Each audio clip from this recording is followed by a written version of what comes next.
Subscribe करें और bell दबाएं ताकि कोई खबर रह न जाए।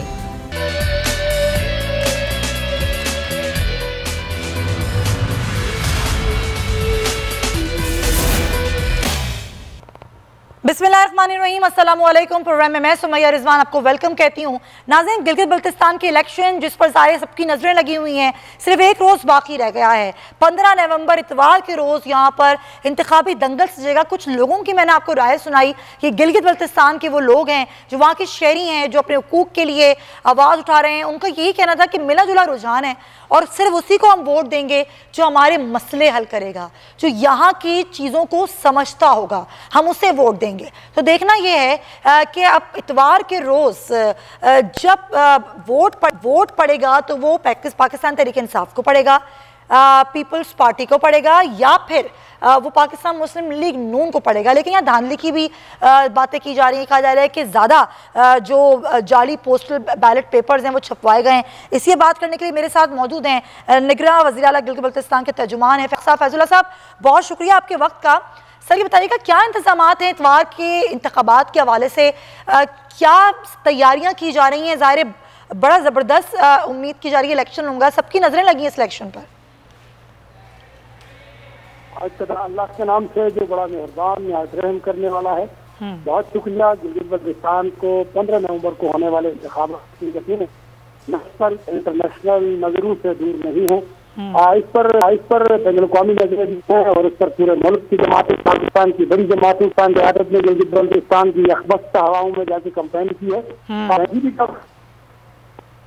गिलगित बल्तिस्तान में रसल की खुसूसी हिदायत पर सिक्योरिटी का प्लान आज तरतीब दिया गया है और हुकूमत पूरी तरह तैयार है। मुकम्मल इस वक्त गिलगित बल्तिस्तान सूबे में 10 डिस्ट्रिक्ट हैं जिसमें 23 हल्कों में इलेक्शन होने जा रहे हैं। टोटल पोलिंग स्टेशन की तादाद 1161 है, जिसमें से 418 इंतहाई हसास करार दिए गए हैं, 311 हसास करार दिए गए हैं, 431 नॉर्मल स्टेशन जो है, 364 जो है मर्दों के स्टेशन जो है, 388 फीमेल स्टेशन जो है और 28 है और कंबाइंड स्टेशन है। सिक्योरिटी के हवाले से जो डिप्लॉयमेंट हुई है गिलगित बल्तिस्तान भर में 13,481 सिक्योरिटी एहलकारों को यहाँ पे तैनात किया गया है। गिलगित बल्तिस्तान पुलिस के 4016 है, पंजाब पुलिस के 3000 है, पुलिस के 2000 एहलकार है, 500 एहलकार है, बलोचिस्तान पुलिस के 200 एहलकार है, जबकि रेंजर्स के 17, गिलगित बल्तिस्तान स्काउट 965 और एसपी के 1100 एहलकार सिक्योरिटी फराइज अंजाम देंगे। और डिप्लॉयमेंट के हवाले से इस वक्त मोबिलाइजेशन जारी है गिलगित बल्तिस्तान में और चीफ इस वक्त inspector general of police Gilgit Baltistan doctor Mujibur Rahman की क़यादत में तमाम तरफात फलंग एरियाज की जानिब सिक्योरिटी को रवाना कर दिया गया है। जो भी साजो सामान है और सूबाई गवर्नमेंट इस बात की यकीन रखती है कि तमाम तर वसाइल को बरूकार लाते हुए साफ शफाफ इलेक्शन के इनेकाद यकीनी बनाए। अच्छा, आप तो कह रहे हैं बिल्कुल यकीनी बनाए जाएंगे, साफ और शफाफ इलेक्शन हों, लेकिन फिराक साहब अपोजिशन कह रही है कि जाली पोस्टल पेपर्स जारी हो रहे हैं, कुछ वीडियोस भी सामने आई हैं, ये धांधली के इल्जाम भी लग रहे हैं, ये क्या मामला है? ये जो इल्जाम हैं और जाली पोस्टल बैलेट की बात जो है, ये गिलगित बल्तिस्तान में जो इल्जाम अपोजिशन की जानिब से हैं, इसमें कोई शताकत नहीं है। अच्छा, बात यह है कि गिलगित बल्तिस्तान में जब भी कोई जमात जो है वो पोजीशन में होती है और जो जमातें अगर जीतने की पोजीशन में होती हैं, दूसरी जमातें अगर हारने की पोजीशन में होती हैं, तो इल्जामात के जरिए करने की कोशिश जरूर करेंगे। इस वक्त मरकज की जो जमातें हैं जिनकी टॉप की लीडरशिप गिलगित बल्तिस्तान आई है, ये लूट पर जाती है सीधे, तो इनके इज्जत का भी मसला है। इसलिए कबल फैक्ट शेयरिंग के लिए गिलगित बल्तिस्तान इल्जाम लगा रहे हैं। ऐसी कोई बात नहीं है। फेयर फ्री इलेक्शन के जरिए गिलगित बल्तिस्तान के मैंडेट को जेन्युइन बुनियादों पर देखा जा रहा है। ये आवाम का फैसला है कि 15 नवंबर को किसको वोट देते हैं। बैलेट पेपर का जो ताल्लुक है, जो शिकायतें हमें मौसूल हुई थी बैलेट के हवाले से, उस पर फौरी एक्शन लिया गया है। Chief election commissioner Gilgit Baltistan ने नोटिस जारी किए हैं और ये जिनको दोबारा देखा जा रहा है। लेकिन जहां से ये शिकायत आई थी फिराक साहब, वहां पर जाहिर है वहां पर ज्यादा निगरानी की जरूरत होगी इलेक्शन वाले दिन, तो वहां पर आप लोगों की तरफ से क्या इंतजाम किए गए कि अगर यहाँ से शिकायत आई है, खुदा ना खास्ता यहाँ पर कोई धांधली की कोशिश ना करे? आपका सवाल समझ में नहीं है फिराक साहब। आपने कहा कि जहां से शिकायत आई थी वहां नोटिस लेके उसका भी अजाला कर दिया गया है, तो ज़ाहिर उन जगहों को ज़्यादा देखना होगा, मॉनिटर करना होगा कि यहाँ धांधली ना हो इलेक्शन डे वाले दिन। जहाँ से शिकायतें मौसूल हुई है उनको एड्रेस किया गया है। और इंसानी एरर जो ह्यूमन एरर भी बात दफा होती है, उनको दूर करने की कोशिश की गई है।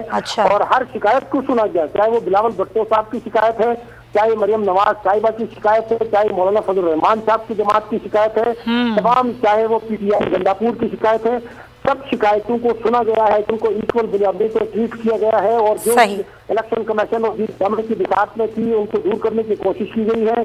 अगर मजीद भी किसी जमात को शिकायत है तो चीफ इलेक्शन कमीशन का दरवाजा खुला है, गवर्नमेंट का दरवाजा खुला है। ये जो सूबाई गवर्नमेंट है ये तमाम जमातों के लिए यकसा है और हम इसी यकसानियत से पूरी तरीके से यकीन रखते हैं।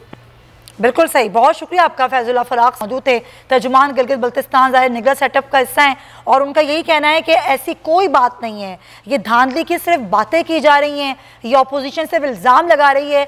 हमने सारे मामलात देख लिए हैं, फेयर एंड फ्री इलेक्शंस होंगे इतवार वाले रोज़, और वो कहते हैं कि इंतजामात सिक्योरिटी के हवाले से भी और फेयर एंड फ्री इलेक्शंस के हवाले से भी पूरे के पूरे किए गए हैं। खुदा चटान साहब मेरे साथ मौजूद हैं पाकिस्तान पीपल्स पार्टी से। चटान साहब, ज़ाहिर बड़ा इलेक्शन है और इस बार जिस तरह कैंपेन चलाई गई, चाहे वो बिलावल भुट्टो हों, मरियम नवाज साहिबा हों या हुकूमती वज़रा हों, तो कैंपेन हमने माजी में भी ऐसी कभी नहीं देखी, बेहतरीन कैंपेन चलाई गई है। क्या उम्मीद है, क्योंकि बिलावल साहब तो अभी बोल के गए कि आज जो जलसा होना था और ज़ाहिर आखिरी और बड़ा अहम जलसा था, आज इंतखाबी मुहिम ख़त्म हो रही, अदालत ने उनको मना कर दिया और उन्होंने फिर वो जलसा किया भी नहीं, ना ही वो उसमें शरीक हुए। पीपल्स पार्टी के असल तहफ़्फ़ुज़ात क्या हैं 15 नवंबर के जलसे के हवाले से? बिस्मिल्लाहिर्रहमानिर्रहीम। देखिए जी, दांधी तो हो चुकी है। दांधी दो किस्म की है। अच्छा। एक दांधी वो ये है जो इलेक्शन के डे में हो जाता है। एक दांधी वो है जो जब से इलेक्शन अनाउंस हो जाते हैं और इसके बाद जो दांधी होती है। अच्छा। पहले दांधी तो ये हुई कि एक कठपुतली निगरान हुकूमत को लाया जो सबके मुशावरत से नहीं बना, जो इस्लामाबाद ने अपने ताकत और अपना पावर मुसलत करके गिलगित बल्तिस्तान में एक अपना जानिबदार, अपना एक पपेट निगरान हुकूमत बनाया, जिस पपेट गवर्नमेंट के तर्जुमान के आपने अल्फाज सुने, क्या आपको नहीं लग रहा है कि ये पपेट है? दूसरा जो दांधी मुल्क का वजीर आज़म इलेक्शन के दिनों में आया और वहां पे जिस तरह के ऐलानात की, क्या आप नहीं समझते हैं कि ये दांधली है इलेक्शन में? फिर वज़रा पे वज़रा, मुशीरों पे मुशीर आ रहे थे और इन लोगों में न खौफ है क्योंकि ये लाडले है, उनको न खौफ है न शर्म है। इनकी वीडियो मौजूद है कि तकरीरों में कह रहे हैं कि आप इतने इतने वोट देंगे तो हम इतने इतने करोड़ का फंड आप लोगों को देंगे। अभी बिलावल साहब को मना कर दिया जलसे से, क्या इसको आप दांधी नहीं समझते? वो एक पार्टी की सरबराह है, ठीक है कि वो एक MNA है लेकिन वो पाकिस्तान का है, वो गिलगित बल्तिस्तान का नहीं है। सन के MNA का पहले तो ये कि वो पोजीशन का पोजीशन के MNA को कोई फंड्स नहीं मिलता है कि वो जाके वो फंड्स गिलगित बल्तिस्तान में लगाए।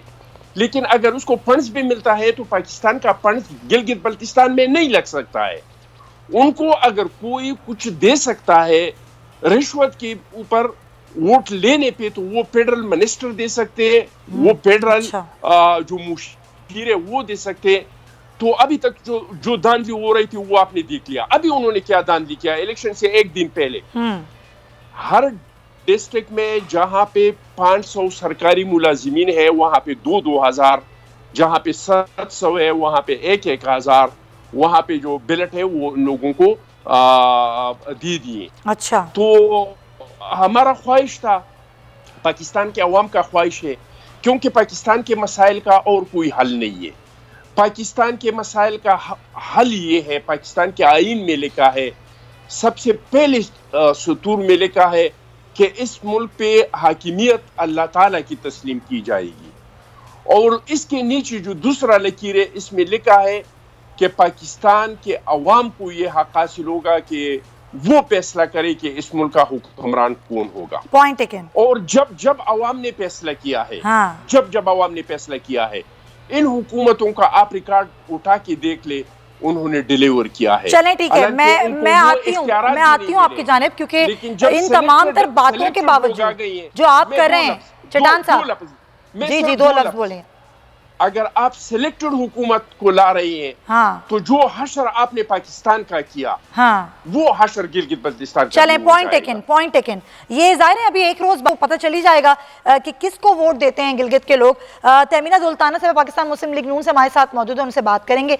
तमीना साहबा, जाहिर है रिगिंग के इल्जाम आप लोग भी लगा रहे हैं, पीपल्स पार्टी भी लगा रही है, तर्जुमान गिलगित बल्तिस्तान तो कहते हैं कि ना ही किसी किस्म की कोई रिगिंग हो रही है, ना ही कोई जाली पोस्टल पेपर्स जारी हुए हैं, ना ही कोई इस तरह की चीजें, और अगर हैं भी तो हमने उसको दूर कर दिया है। तो क्या तहफ़्फ़ुज़ात अभी बरकरार हैं मुस्लिम लीग नून के? जी, आपकी रिगिंग उसी वक्त से शुरू हो गई जब वहाँ के हमारे जो से PMLN के लोग थे उनको आपने बाय फोर्स PTI में ले गए। अच्छा। ये जब आप काम करते हैं तो फिर रिगिंग तो खत्म शुरू हो जाती है। ये तो उनको तो मरियम साहिबा ने लोटा कहा, लेकिन हाँ जी बिल्कुल, उन्होंने जो लोटा कहा तो लोटे ही है ना वो लोग, वो लोटे ही है।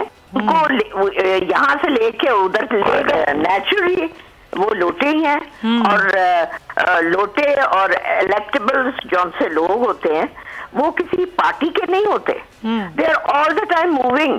तो फिर तो उनको रुकना ही नहीं था, फिर तो ये वफादारियां तब्दील होने वाली बात हुई ना।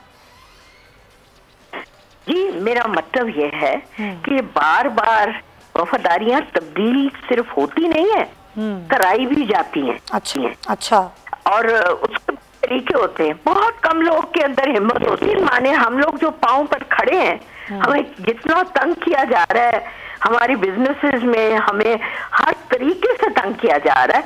और इसके बारे में कई दफा मेरा तो दिल करता है कि बैठ के प्रेस कॉन्फ्रेंस करूं कि जितना मेरे बच्चों को भी तंग किया जा रहा है। अच्छा।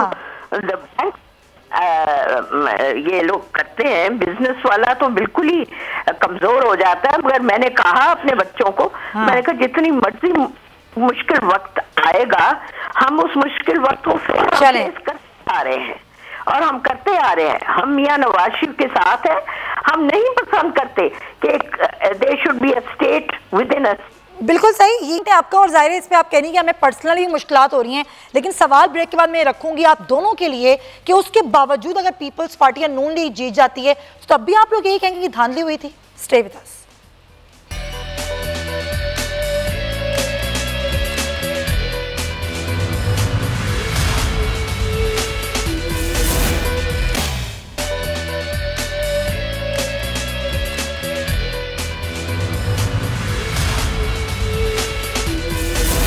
Welcome back to the show. Chattan साहब, वही सवाल, ये सारे मामला जो आपने सामने रखे कि ये तमाम धांधली हो रही है, धांधली पहले दिन से शुरू हो गई थी, उस तमाम तर चीज़ों के बावजूद पीपल्स पार्टी इंतखाबात जीत जाती है, तो तब भी आप लोग यही कहेंगे कि रिगिंग हुई?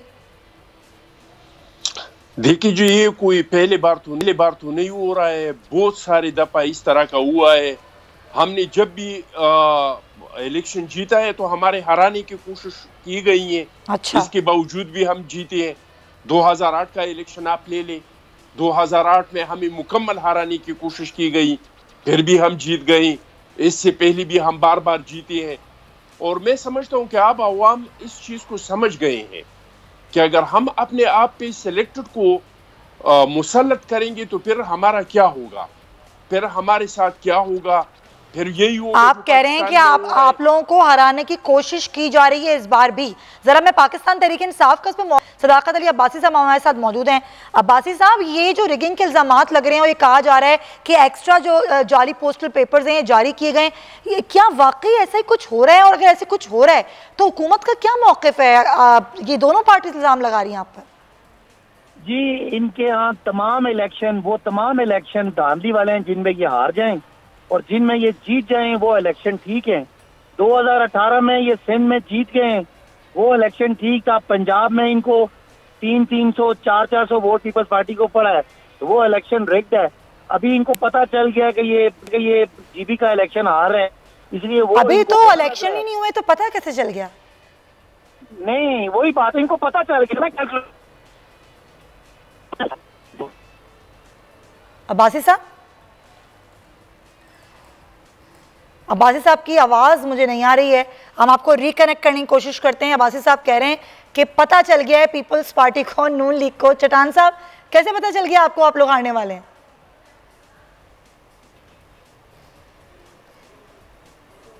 जी चट्टान साहब, जी जी कैसे पता चल गया आपको? हम तो कह रहे हैं कि इंशाअल्लाह ताला हम जीतेंगे। अच्छा, ये सारे हथकंडों के बावजूद भी जीतेंगे। अच्छा, हमने पहले भी जीता है, जिस तरह की 2018 का इन्होंने कह दिया सन में, तो क्या सन में हमारे हराने का कोशिश नहीं किया है? और ये बेचारा तो ऐसे उछल कूद कर रहे हैं ये पीटीआई वाले। अच्छा, ये इसको तो हम किसी हिसाब में नहीं लाते। वो किसी ने कहा था भाई आप कौन है, तो उन्होंने कहा मैं खामखा हूं। ये तो पराई शादी में बेचारी दीवानी है। हम तो जो लोग धांधली कर रहे हैं हम तो उसको कह रहे हैं कि खुदारा। कौन लोग धांधली कर रहे हैं? कौन लोग धांधली कर रहे हैं? एस्टेब्लिशमेंट। अच्छा, लेकिन आप तो कहते हैं कि ऐसी कोई बात नहीं है, ये तो नून लीग का बयानिया है। जी, ये तो नून लीग का बयानिया आप लोग कहते हैं। नून लीग ने तो अभी से शुरू किया, अभी ये इनकलाबी हो गए। हमारे तो 50 साल का बयानिया है। अच्छा, हम तो 50 साल से कह रहे हैं कि इस मुल्क में आप कह रहे हैं 50 साल का बयानिया है, बिलावल साहब कहते हैं ऐसी कोई बात नहीं है, हमारा बयानिया ऐसा नहीं है, ये नून लीग का बयानिया। खैर, सदाकत अली अब्बासी साहब दोबारा से हमारे साथ मौजूद हैं। मैं जरा इनका मौक़िफ़ ले लूं, बात पूरी नहीं हुई थी चट्टान साहब, फिर आती हूँ आपकी जानिब। अब्बासी साहब आप कह रहे हैं कि इनको पता चल गया ये हारने वाले हैं, ये पता कैसे चल गया है कि कौन हारने वाला है कौन जीतने वाला है?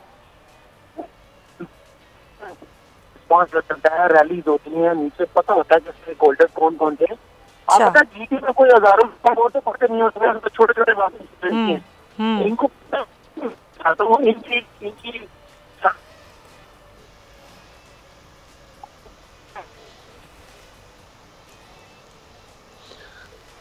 सिग्नल का इशू है और जाहिर है हमें आवाज अब आ नहीं रही है। अब्बासी साहब अगर जो बात कह रहे हैं, हाँ जी, सदाकत अब्बासी मजीद झूठ बोले, हाँ, तो आप क्यों उसको झूठ बोलने पे मजबूर कर रहे हैं, उसको बार बार ले रहे हैं? सर ये क्या बात हुई? मैं तो चाहती हूँ कि दोनों तरफ का मौक़िफ़ आए। तो इनका मौक़िफ़ हमेशा झूठ पे मबनी होता है ना। ये अपने ये मिनिस्टरों को नहीं देख रहे हैं कि मिनिस्टर जा रही है, क्या उन्होंने नहीं सुना है? वो वीडियो उन्होंने नहीं देखे हैं जो इनके मिनिस्टर कह रहे हैं कि आप मुझे इतने वोट दे दे तो हम आपको इतने करोड़ दे देंगे। वो क्या है? ये उनको नजर नहीं आ रहा है, लेकिन इसके बावजूद इंशाअल्लाह ताला ये हारेंगे। अच्छा। क्योंकि इस बार जो सिलेक्टेड आया है, उन्होंने पाकिस्तान का जो हशर किया दुनिया में किसी ने सुना। पाकिस्तान में हमने कभी सोचा ही नहीं था कि चीनी 55 रुपए से एकदम 115 पे चला जाएगा। अच्छा, आटे की कीमत डबल हो जाएगा। अच्छा, पेट्रोल की कीमत डबल हो जाएगा, गैस की कीमत डबल हो जाएगा। ये तो किसी ने सोचा ही नहीं था। अब्बासी साहब से पूछ रही है बात, अगर उनको हमें पहुंच जाए। अब्बासी साहब आप बोलिएगा जरा, आपकी आवाज हमें पहले नहीं आ रही। मरी में हूँ, यहाँ से हूँ, यहाँ सिग्नल अब आ रही है आवाज, अब आ रही है। जी जी जी। अच्छा, मैं कहना ये चाहता हूँ हाँ, कि ये अभी पंजाब में इलेक्शन हुए ना, तो हमारे इस इलाके में पीपल्स पार्टी को 1200 वोट पड़े, कहीं 1800 पड़े, कहीं 2500 पड़े, और हमें और नून को 1.5 लाख पड़ते रहे। तो जाहिर आप ये अगर कहेंगे कि डालिए तो कौन इनकी बात मानेगा? दूसरी बात ये, नून लीग वाले कहते हैं और पीडीएम कहती है हमें एस्टैब्लिशमेंट का सियासत कि वो। आपकी आवाज़ फिर जो है वो ड्रॉप हो रही है। आप कोशिश करें कि आप ऐसी जगह जहाँ कि आपकी आवाज़ भी हमें क्लियर हो। चट्टान साहब ये बात तो मैं भी आपसे कही थी, अब्बासी साहब कह रहे हैं कि ये बयानिया पीडीएम का है, जो फौज मुखालिफ बयानिया है नून लीग का है, क्योंकि बिलावल भुट्टो अपने आप को अलग कर चुके हैं। उनका हालिया इंटरव्यू है इस बात का गमाज कि हमारा ये बयानिया नहीं है, ना ही पीपल्स पार्टी का ना पीडीएम का, ये नून लीग का बयानिया है, ये नून लीग का मौक़िफ़ है। भाई कब हमने कहा है कि ये हमारा मौक़िफ़ नहीं है? ये बिलावल साहब ने कहा है। तो बिलावल साहब ने नहीं कहा है, ये कहा है उन्होंने, बीबीसी को इंटरव्यू देते हुए उन्होंने बात कही है। वो समया उन्होंने नाम लेने का कहा है। उन्होंने कहा है कि हम तो जदोजहद कर रहे हैं, हम तो 50 साल से कह रहे हैं कि इस मुल्क में आईन और कानून का बालादस्ती होना चाहिए। ये आईन बनाया हमने है। आपके प्रोग्राम में 10 सालों से मैं बोल के थक गया कि ये हमारा जो सोशल कॉन्ट्रैक्ट है इस पे अमल दरामद होना चाहिए, हर इदारे को अपना इख्तियारात इस्तेमाल करना चाहिए। ये तो हम थक गए, ये आईन बनाया हमने, इसके सबसे ज्यादा रुकावट। अच्छा, मजे की बात, बिल्कुल आइन बनाया। देखिए आइन में तब्दीलियां भी हो सकती हैं, तरमीम भी हो सकती है, लेकिन सबसे अहम बात जो सारी पार्टीज लगाती हैं कि जी धांधली होती है, चाहे वो 8 के इलेक्शन हो, 18 के हों, 13 के हों, ये कहा जाता है कि जी धांधली हुई। आप में से किसी पार्टी ने रिफॉर्म से काम नहीं किया। अगर आप लोग इलेक्शन रिफॉर्म पे काम कर देते, आप लोग 8 में काम कर लेते, 13 में नून लीग काम कर लेती, अभी पीटीआई आप लोगों को मिला लेती, तो आज ये कोई रोना ना रोता कि इलेक्शन जो होते हैं वो धांधली ज्यादा होते हैं। कानून में कोई कमी नहीं है, कानून में कोई कमी नहीं है, लेकिन सर इलेक्शन रिफॉर्म पे तो काम नहीं किया ना आप लोगों ने। किसी के बेटे को उठाते हैं, किसी को पकड़ते हैं, जेलों में डालते हैं, क्या आप इस पार्टी को छोड़ के उस पार्टी में चले जाए? तो इसके लिए हम क्या कानून बनाए? नहीं, इलेक्शन रिफॉर्म एक वाहिद ऐसी चीज है जिससे इलेक्शन में धांधली के इम्कानात कम हो सकते हैं, खत्म हो सकते हैं। चट्टान साहब, उसको बनिगाला में उतारते हैं, तो इसका हम क्या करें? अच्छा भाई, ताकत के लिए तो कोई कानून नहीं हो सकता है ना। बंदूक के जोर पे अगर आप एक काम करेंगे, बंदूक के जोर पे कौन काम कर रहा है? इलेक्शन लड़ रहा था, आप मुझे बताएं, कानून में तो है कि आप मेरी पोलिंग एजेंट को नहीं निकाल सकते हैं। अच्छा, लेकिन बंदूक के जोर पे मेरी पोलिंग एजेंटों को 4 बजे दिक्के दे के निकाल दिया। अच्छा, 10 बजे तक मेरी पोलिंग एजेंटों को पोलिंग स्टेशन के अंदर नहीं छोड़ा। अच्छा, आप मुझे बताइए मैं क्या करूं? उसके बावजूद पीपल्स पार्टी सिंध में हुकूमत बनाती है, हम ये उसके बावजूद पीपल्स पार्टी सिंध में हुकूमत बनाती है। चट्टान साहब जी, उसके बावजूद पीपल्स पार्टी सिंध में हुकूमत बनाती है अल्हम्दुलिल्लाह, क्योंकि सिंध में तो और कोई पार्टी है नहीं। तुम मुझे बताओ, अच्छा, पीपल्स पार्टी के अलावा कौन सी पार्टी है? अच्छा, मुझे एक पार्टी के बताओ कि वहां पे इसका कोई तंजीम है। मुझे कोई एक लीडर बताओ कि वो कोई गम खुशी में वो सिंध गया है। वो तो जो लोग इनके साथ होते हैं, इनकी पौधगी पे भी नहीं जाते। तो सिंध में भी भरपूर कोशिश किया। क्या बिलावल साहब को लियारी में नहीं हराया? क्या हमको लड़काने में नहीं हराया बंदूक के जोर पे? तो ये नहीं यानी कि आप ये कह रहे हैं कोई ऑप्शन ही नहीं था, तो इसलिए धांधली नहीं हो सकी। तो सिंध में धांधली नहीं हुई, बाकी पूरे पाकिस्तान में धांधली हुई है। सिंध में बिल्कुल, सिंध में भरपूर कोशिश। ये कराची का आप हालात देख ले, कराची में थोड़ा बहुत था ना। कराची की सारी सीटें किसको दी गई? एक कराची में वो लोग कर सकते थे तो कर दिया, खुल के कर दिया। ऐसे लोग जो खुद चले गए थे, सो गए थे कि भाई हमारा तो 20 वोट भी नहीं है, उनको सुबह उठाया गया कि जाओ आप तो इलेक्शन जीत गए हैं। तो यही तो बात है ना, यही मैं बार बार आपसे बहस कर रही हूँ। इलेक्शन रिफॉर्म्स कर लेते तो ये नौबत ना होती। तमाम पार्टीज को इस पर काम करना होगा, वरना 2023 के इलेक्शन में कोई और ये इल्जाम लगा रहा होगा, कोई और कह रहा होगा कि आज ये वोट जो है वो चुरा लिया गया। ब्रेक ले लूं सर, मैं ब्रेक ले लूं। सुनिए मुझे एक बार, जी सर क्विकली, मुझे ब्रेक लेनी है। कानून तो हमने बनाए, ये आईन है ना, ये कानून नहीं है। ये आईन में हर चीज है, लेकिन अगर एक इदारा आके कहे कि कानून तो कागज का टुकड़ा है, मैं कानून से बालातर, चलें, मैं आईन से ज्यादा ताकतवर हूं। बहुत शुक्रिया आपका साहब, वक्त खत्म हो गया, मुझे ब्रेक लेनी है। वापस आएंगे तो जरा बात करेंगे कश्मीर में जो दिल दहलाने वाला वाकया हुआ है उस पर।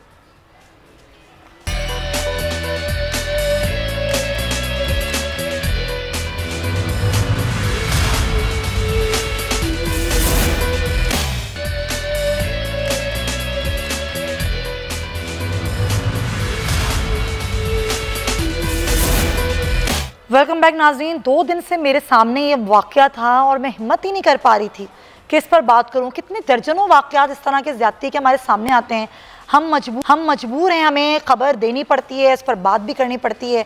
बस दुआ ये करते हैं कि इस तरह के वाकयात रुक जाएं, लेकिन रोकने के सद्देबाब क्या होंगे? मैं बात कर रही हूँ कश्मीर वाले वाकये की, जिसमें एक खातून को कराची से नौकरी का झांसा देकर उसकी बेटी के साथ कश्मीर ले जाया गया। ना सिर्फ उसकी माँ से बच्ची की, बल्कि उस 4 साल मासूम बच्ची से भी ज्यादती की गई।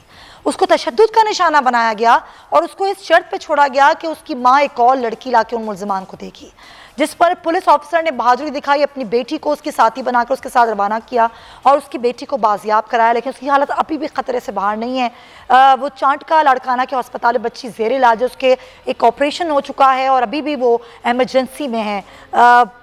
अफसोस इस बात का है कि ऐसे दरिंदे हमारे घूम रहे होते हैं और हम उनको पकड़ने में नाकाम क्यों होते हैं, क्या वजह होती है, फिर सजाएं देना इतना मुश्किल क्यों बन जाती है। बात करने के लिए मेरे साथ मौजूद है मारूफ समाजी रहनुमा है आलिया सारिम साहिबा। आलिया साहिबा, बहुत ही अफसोसनाक वाकया, ये एक और वाकया हमारे सामने आया है। ये बच्चों के साथ ज्यादती ना ही रुकती है ना ही थमती है। हज़ारों केसेस आते हैं, उन पर बात भी की जाती है, मुल्जिमान गिरफ्तार भी होते हैं, सजाएं नहीं होती। आपके नज़दीक क्या वजह है सजाएं ना होना, या फिर मुआशरे में ये चीज़ें जो बढ़ रही हैं उसके पीछे और कोई वजह समझती हैं आप?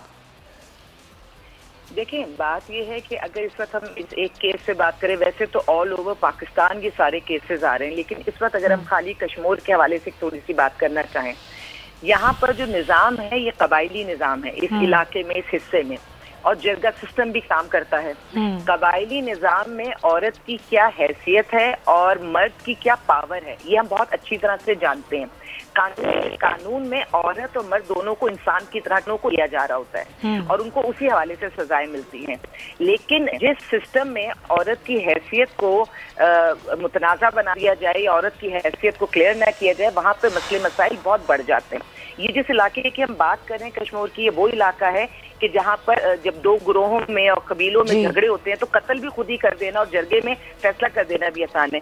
ये मैंने एक बेस इसलिए बनाई कि यहाँ का माइंडसेट इस तरह का, इस मखसूस, मतलब वैसे तो मैंने कहा ना ये कहीं पे भी अंदरूनी जगहों पर जहाँ भी कानून की बालादस्ती नहीं है वहाँ ये सब होगा, लेकिन जहाँ का माइंड के भाई जरगा सिस्टम भी है, कबायली निज़ाम है और फिर इस तरह के ग्रोह, और आपको पता है जो हमारे यहाँ का एक करप्शन का जो सिलसिला है जो बहुत जहर की तरह ऊपर से नीचे तक फैल गया है, हर जगह फैल गया है। तो उसके बाद इस औरत को बचाने का सिर्फ एक ही तरीका है जो मुझे समझ में आ सकता है, क्योंकि ऐसी जगहों पर जहाँ तालीम औरत के लिए आम ना हो, औरत को उठा लिया जाता हो, औरत को इंसान का दर्जा या तो दिया जाता हो या ज्यादातर ना ही दिया जाता हो, तो उन्हें मुनासिब लगता है, वहाँ पर सिर्फ एक ही चीज हो सकती है जिसमें मैं समझती हूँ कि औरतों को भी एजुकेट किया जाए, मर्दों को औरतों की इज्जत करना सिखाई जाए, औरतों को एजुकेट करें कि खुदारा आप अपने आप में एक पूरी हस्ती हैं, खुदारा आप अपने आप को इतना सस्ता, इतना अर्जा ना करें कि आपकी जिंदगी के फैसले भी कोई और करेगा और आपको एक जगह से दूसरी जगह भी कोई और ले जाएगा। जिसमें इस वक्त सबसे ज्यादा जो मैं परेशानियां देख रही हूँ, शादी के झूठे झांकरी और नौकरी के झांसे में औरतें बहुत तबाह हो रही हैं, और सिर्फ वहां नहीं, और मैंने आपको कहा कि सिर्फ कश्मीर में नहीं हुआ, ये सारी चीजें कराची जैसे शहर में भी हो रही हैं, क्योंकि मैंने कहा ना इस बात तो कश्मीर से लेके कराची और कहाँ तक हमारे यहाँ ये मसले हैं।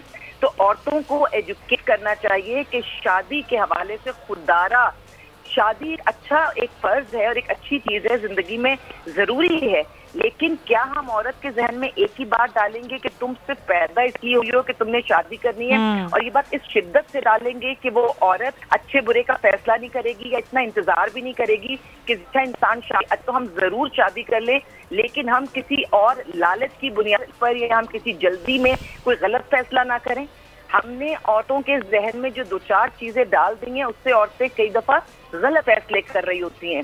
ये नौकरी और जो के हवाले की बात करूंगी, ये चाहे शादी हो चाहे नौकरी। लेकिन आलिया साहबा ये जो भेड़िए घूम रहे हैं जो सिर्फ ये देखते हैं कि कौन अकेली बच्ची है, कौन अकेली औरत है, नजरें अपनी गाड़ के बैठे होते हैं, उनका क्या किया जाए? ये चीजें रुक क्यों नहीं रही हैं? देख, जाना पड़ेगा हमें हुकूमत की तरफ, जो हम हर वक्त रोते रहते हैं और हर वक्त हम उनसे कहते रहते हैं, कभी रिक्वेस्ट करते हैं, कभी प्रेशर ग्रुप बनाते हैं, कभी कोई अंदाज होता है हमारा, क्योंकि जाहिर है हम दुखी हैं, हमें समझ में नहीं आता कि हम किससे जाके फरियाद करें। तो मैं कभी कभी हमारा लहजा बहुत सख्त भी हो जाता है, हमारे महक हमारी। अब अगर मैं पुलिस की बात करूं, जिस पुलिस वाले ने इस खातून की मदद की है वो भी पुलिस वाला था, लेकिन वो जिन्होंने मदद नहीं की उनकी भी बात करनी पड़ेगी। जो इलाके हैं, इन इलाकों में मुनज़्ज़म गिरोह काम करते हैं जिन पर हाथ डालना पुलिस वालों के लिए भी बहुत ज्यादा मुश्किल होता है। ठीक है, ये पुलिस वाले कई ऐसा नहीं है कि पुलिस वाले इंसान नहीं है या ये पाकिस्तानी नहीं है या इनके दिल हमारे लिए नहीं धड़कते या इनके अपने घर में भी जाहिर है माँ बहने बेटियां होती, ये हमारी ही तरह के इंसान है, गोश्त पोस्ट के, इनका भी बहुत सारी नेकियां करने को दिल चाहता है, लेकिन क्या पुलिस को आजाद रखा हुआ है? क्या इनकी पॉलिटिकल प्रेशर्स तो नहीं आते? क्या हमने सिंध ये जागीरदार, ये वडेरे, ये लोग इनको प्रेशराइज कर इनसे इनका काम में रोड़े नहीं अटकाते? ये भी देखना होगा। ये नहीं कहा जाता, हाँ, क्या ये नहीं कहा जाता कि तुम्हारी नौकरी भी जा सकती है और तुम्हारा तबादला भी? जाहिर दबाव आता है, अक्सर हम देखते हैं गिरफ्तारियों में दबाव आता है। बिल्कुल सही कह रही हैं, बड़ा सही पॉइंट आपने उठाया, हो गया। बहुत शुक्रिया आलिया सारिन साहिबा, जो कह रही हैं उनकी बात में बहुत गहराई है। अगर हम चाहते हैं कि वाकई हम पूरा निज़ाम उस तरह चलना होगा, एक एक फ़र्द को अपनी जिम्मेदारी अदा करनी होगी। अगर हम चाहते हैं कि हमारे बच्चे, हमारी औरतें महफूज रह सकें, उनकी इज़्ज़तें महफूज रह सकें, तो हम सबको मिलकर अपनी जिम्मेदारी अदा करनी होगी और ये सोचना होगा कि माशरे को ठीक कैसे किया जा सके। इंशाल्लाह आपसे पीर को मुलाकात होगी। अपना बहुत ख्याल रखिएगा। अल्लाह हाफ़िज़।